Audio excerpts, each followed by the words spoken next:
一听到伫安南区东河里公园边的停车场用地有新设立机车路口练习场，等边远头路到市区加足方便，一早就坐民众来练习。我觉得还不错，因为之前要练习的话都要跑到市区，现在东河里就有，我觉得很棒。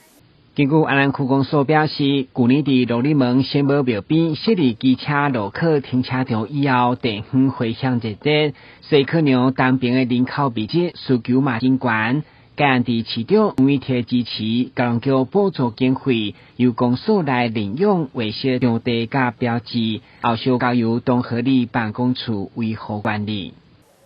这是原来真侪人反映讲起这个原来真好。因为唔免去走迄个土城，走迄个市内嘛。当咧徛，因无可能徛远啊，会惊啊，嘛危险啦。你若阮就近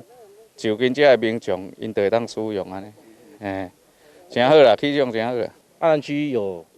将近20万人口，107平方公里，所以我们今年特别在靠近东侧的这个地方来设置这个机车练习场，让我们满18岁的青年朋友，我们的新住民。有考照的需求的时候，可以来这边练习。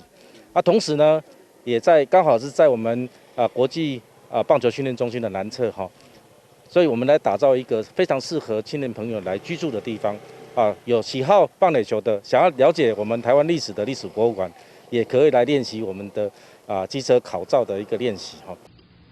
将公有空间多元利用来设立机车路口练习场，这款大型方便民众服务，就是有感实证。咱的新闻管制采访报道。